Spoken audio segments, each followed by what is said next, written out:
నమస్తే, welcome to current affairs light YouTube channel. ఇవాళ మన క్లాస్లో రీసెంట్గా జరిగినటువంటి కరెంట్ అఫైర్స్లో ఇంపార్టెంట్ కాన్సెప్ట్ నేర్చుకుందామండి. మీకు కనుక మా ఛానల్లో ఉన్నటువంటి వీడియోస్ అండ్ ఎక్స్ప్లెనేషన్ నచ్చినట్లయితే మా ఛానల్ లైక్ చేయండి, షేర్ చేయండి, సబ్స్క్రైబ్ చేయండి. Welcome to current affairs light YouTube channel. ఇవాళ మన కాన్సెప్ట్ వచ్చేసి కంబోడియా.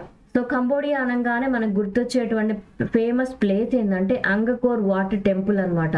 సో అంగకోర్ వాట్ టెంపుల్ ఏదైతే ఉందో చాలా ఫేమస్ అనమాట. దానికి పేరు అనేది ఈ మధ్యకాలంలో యునెస్కో లేక వరల్డ్ హెరిటేజ్ సైట్ పరంగా most photogenic UNESCO world heritage site గా గుర్తించబడింది. ఎందుకంటే వరల్డ్ హెరిటేజ్ సైట్ గా ఎప్పుడు ఉంది, బట్ యునెస్కో వారి లిస్ట్ లో ఉన్నటువంటి వాటిలో ఎక్కువ ఫోటోజెనిక్, ఎక్కువ విషయంగా ఎక్కువ సార్లు సెర్చ్ చేసి ఎక్కువ ఆ ఫోటోని వినియోగించడంలో most photogenic UNESCO world heritage site గా కంబోడియాలో ఉన్నటువంటి అంగకోర్ వాట్ టెంపుల్ అనేది గుర్తించబడింది.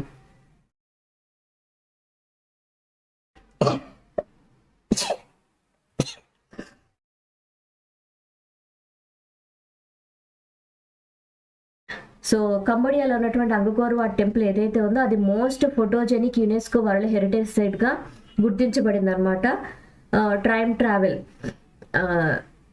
ఏషియా మొత్తం మీద కూడా యునెస్కో వాళ్ళ తరపున వరల్డ్ హెరిటేజ్ సైట్లు ఏవైతే ఉన్నాయో వాటిలో మోస్ట్ ఫోటోజెనిక్ ప్లేస్ ఏదంటే కంబోడియాలో ఉన్నటువంటి అంగకోర్ వాట్ టెంపుల్ అనమాట.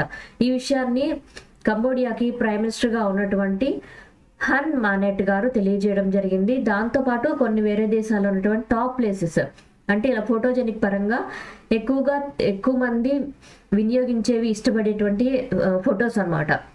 మన తాజ్ మహల్, దాంతోపాటు హంపి, చైనా యొక్క గ్రేట్ వాల్, మయన్మార్ పరంగా ancient city of Bagan, Indonesia బరోద్పూర్ ఈ ప్లేస్. సో అంగకోర్ వాట్ టెంపుల్ ఏదైతే ఉందో అది 400 స్క్వేర్ కిలోమీటర్స్ పరిధిలో ఉంటుందన్నమాట. అండ్ దాంతోపాటు ఈ యొక్క పరిసరాల్లో నియర్లీ 91 గుడులు ఉన్నాయి, 91 టెంపుల్స్ ఏవైతే ఉన్నాయో అవన్నీ ఉన్నాయి.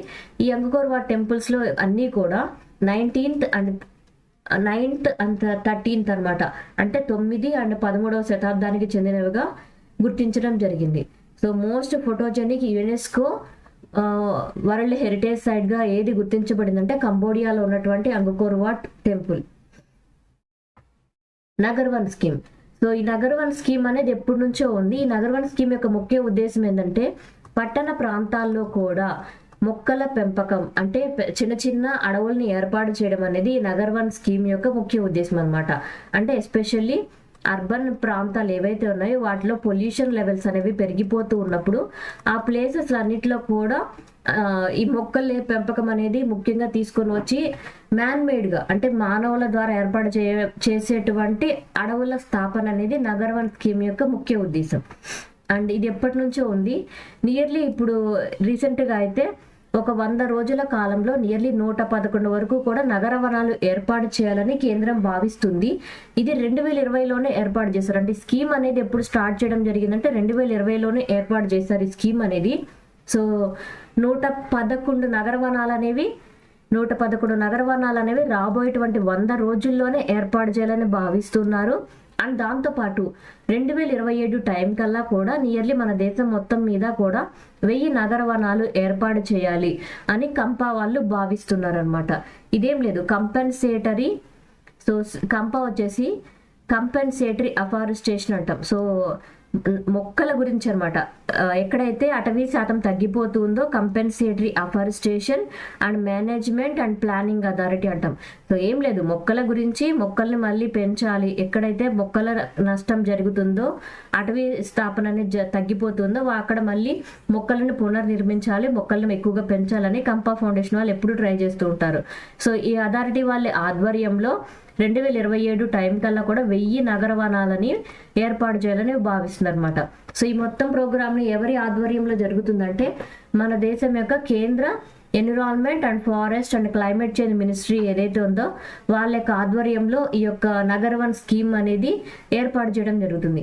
అండ్ దీనిలో ఎటువంటి విషయాల్ని వాళ్ళు ఎక్కువగా చర్యలు తీసుకుంటారంటే అర్బన్ ఫారెస్ట్రీ అనేది ముఖ్యంగా ఉంది. అంటే పట్టణ ప్రాంతాల్లో కూడా ఉద్యానవనాల పెంపకం అనేది ముఖ్య ఉద్దేశం. అండ్ దాంతోపాటు అలా పెంచే విధంగా అక్కడ ఉండేటువంటి లోకల్ స్థానిక ప్రజలని, కమ్యూనిటీస్ని ముందుకు నడిపిస్తారు. ఎన్జిఓస్ యొక్క సహాయం తీసుకొని, అంటే నాన్ గవర్నమెంట్ ఆర్గనైజేషన్స్ ఏవైతే ఉంటాయో వాటి యొక్క సహాయం తీసుకొని చిన్న చిన్న అడవుల్ని ఏర్పాటు చేయడం అనేది దీని యొక్క ముఖ్య ఉద్దేశం అనమాట. అండ్ ఎడ్యుకేషనల్ ఇన్స్టిట్యూట్స్ని, లోకల్ బాడీస్ ఏవైతే ఉంటాయో వాటి యొక్క సహకారం కూడా తీసుకొని అందరికీ మొక్కల పెంపకం మీద అవగాహన కార్యక్రమాలు అనేవి కూడా వీళ్ళు నిర్వహిస్తూ ఉంటారు. అండ్ మన దేశంలో ఇలా నగర్వన్ స్కీమ్ కావచ్చు, మొక్కల పెంపకం గురించి కావచ్చు, ఒక పోర్టల్ అనేది ఉంది మనకి, మేరీ లైఫ్ పోర్టల్ అనమాట. ఈ మేరీ లైఫ్ పోర్టల్ పరంగా అయితే ఆల్రెడీ స్టార్ట్ అయిపోయి దానిలో ఎప్పటికప్పుడు కూడా మన గవర్నమెంట్ చేసినటువంటి మొక్కల పెంపకం కావచ్చు, ప్లాంటేషన్ కావచ్చు, వాటి గురించినటువంటి డేటా అనేది ఎప్పటికప్పుడు అప్డేట్ అవుతూ ఉంది. సో ఇది మోస్ట్లీ ప్లాంటేషన్ డీటెయిల్స్ అనేవి కూడా మేరీ లైఫ్ పోర్టల్ ద్వారా మనం తెలుసుకోవచ్చు.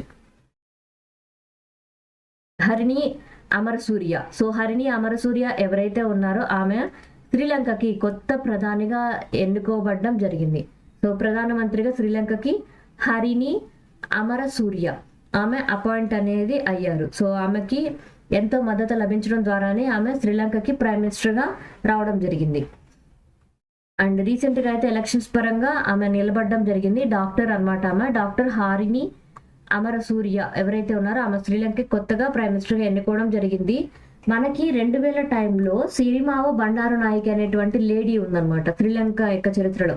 ఆమె ఫస్ట్ ప్రైమ్ మినిస్టర్గా ఉంది. ఆమె తర్వాత అసలు ఆ పదవిలోకి వచ్చినటువంటి ఒక మహిళ ఈమె అనమాట. నెక్స్ట్ ఆమె తర్వాత సిరిమావో బండారు నాయకే తర్వాత ఈమె ఆ పదవిలోకి వచ్చినటువంటి ఒక లేడీ. అండ్ ఆ యొక్క నేషనల్ పీపుల్స్ పవర్ పార్టీ తరపున మెంబర్గా ఉండి ఈమె యొక్క పదవిలోకి రావడం జరిగిందనమాట. రీసెంట్గా అయితే ఒక సెరమోనీ ద్వారా ఆమె పదవి బాధ్యతలు అనేవి చేపట్టడం జరిగింది. అండ్ శ్రీలంక దేశం యొక్క కరెన్సీ ఏదైతే ఉందో అది శ్రీలంకన్ రూపీగా పిలువబడుతుంది. క్యాపిటల్స్ వచ్చేసి కొలంబో ఒకటి అండ్ శ్రీ జయవర్ధనేపుర. సో జయవర్ధనేపుర కొట్టే ఒకటి, కొలంబో ఒకటి, రెండు శ్రీలంకకి రాజధానులుగా పరిగణించబడతాయి. అండ్ అక్కడ ప్రెసిడెంట్ ఎవరున్నారంటే అనూర కుమార దిస్సనాయకే. సో ప్రెసిడెంట్ యొక్క ఆధ్వర్యంలో హరిణి గారు ప్రధానమంత్రిగా బాధ్యతలు అనేవి స్వీకరించడం జరిగింది. Thank you for watching my video. మీకు కనుక నా వీడియో ఎక్స్ప్లెనేషన్ నచ్చినట్లయితే నా వీడియోస్ లైక్ చేయండి, షేర్ చేయండి అండ్ సబ్స్క్రైబ్ చేయండి. మీకు నా వీడియోస్ ఏ విధంగా అనిపిస్తున్నాయో నా కామెంట్ సెక్షన్లో తెలియజేయండి. Thank you for watching my video. Thank you.